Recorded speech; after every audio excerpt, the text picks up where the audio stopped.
So our contract with KPOC is the integrated medical services, which will provide medics. We provide top site support, which is doctor advice, and also inventory training, meaning that even the ground floor patient, if the patient needs to medevac from the platform, we will be arranging it from the platform until the hospital. So actually, if the patient has a sickness, so we manage it all. So for Sabah, for KPOC, we have 2 offshore medic at the platform, and also 2 escort medic for onshore. So currently, Stacy is we're thinking of planning for her to go offshore, but we're quite worried. If you put her on the offshore platform, the statistic will go high. Because, no need to explain further on that, right? Okay. But we're still planning on that. We're looking on that. You also look forward for that. Okay.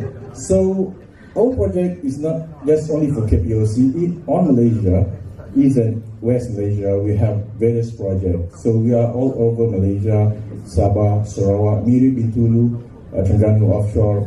So we have medics all over places. So how do we connect with our medic? How do we assure our client that our medic is capable and competent? We have the BOSS call center.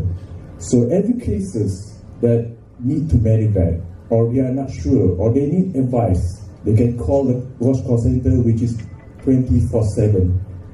Okay?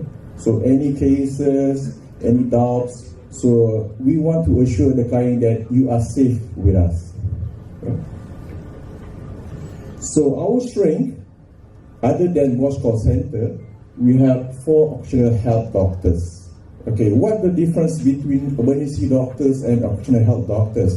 For instance, emergency doctors, they tend to over-treat the patient. For example, if the patient is just a first aid case, doesn't require a suture, probably he advises a suture, then the case will escalate to become a more complicated cases.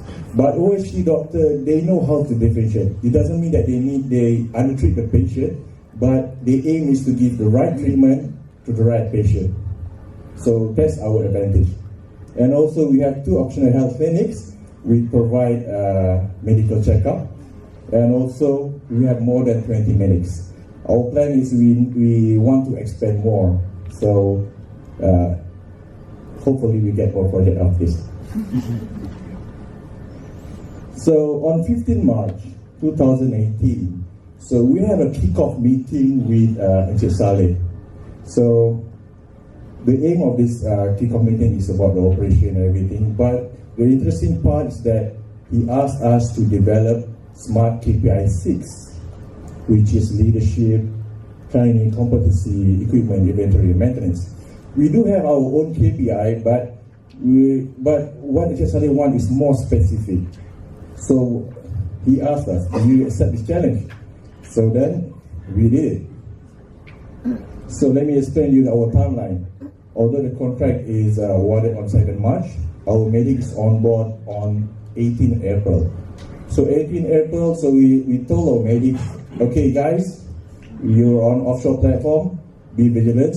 Okay, but usually you're not gonna be so much cases, no cases. But you know what? After 2 days, our medic is on board. We have an outbreak. So food poisoning cases, about 9 cases, but the total about 15 cases. So just 2 days, our offshore medic was on board platform. So because we have our BOSS call center, our medic called us, "Hey, we have this case, what our procedure next?" So we have our doctors, Dr. Sandra, everything. We focus on this case and we liaise with, I think, Mr. John. We had many video conversations with Mr. John on that day. So, but the thing is that we managed to contain the outbreak. We managed to know what is the cause of the outbreak, and we managed to advise and prevent from it happening again. So on that day, that was our achievement. So I would like to say thank you to Mr. John also for this. Okay, on 24th April, we have 1 non-emergency medevac cases just 4 days after the outbreak. So please do remind that in this time we are still managing the outbreak case, and we have non-emergency medevac. So non-emergency medevac means that we have to transfer the patient from the platform because the case would escalate to become emergency. So we have our good escort medic there. So our escort medic, although it's not emergency cases, the patient will transfer to the heli base, and the escort medic will escort the patient to the hospital. So because he was Stacy, probably the pain score was 10 severe. They saw Stacy is reduced to 5 or 4 or 3. So probably, I don't know. So on 30th April, so the total cases that our medics seen at offshore medic, so about 30 cases, and 9 cases managed. Managed on site means that they refer to Bosch Care Center. And also for non-emergency medevac, it's only 1 patient. And again, on May, we had 1 non-emergency medevac appendicitis. So appendicitis is actually a very dangerous case. If we delay the treatment, the appendix might burst and we become more complicated. So our medic did a thorough investigation and he detected that, and he prevented it to become more complicated and dangerous to the patient. And on 31st May, so as you can see, the cases is 29 and also management on 1. Right? So because of smart KPI that was introduced by KPOC to us, we managed to beat this number of achievement. Okay, for example, all cases was handled efficiently, okay? And no additional causes means no mistreatment, misdiagnosed, smooth operation, and also no bounce personnel. So this is what smart KPI did to us, right? So I would like to explain to you how do we achieve this. For instance, if we don't have any smart KPI, or if we don't have any target, we will just put the target anywhere according to our capability. We don't have any specific intervention, we don't have any specific measurement. So we just shoot anywhere, and then we say that, oh, we actually achieved that. But if we have smart KPI, and we have specific smart KPI, we would know where we want to aim. And we would know, did we achieve that aim? We will know that what would require to achieve that aim and how to measure and that. So that's the difference of having a smart KPI and not having a smart KPI. So for leadership training, competency equipment inventory. So for leadership, we have 100%. We had management visit with Mr. Saleh. I think numerous times. I called him. We have a video conference and everything with John also. And also management have to give monthly report to the KPOC. And also we do have teleconference with our medic. So teleconference is like a video call, which is two-phase. The medic can ask us and we can see what they are doing. Right?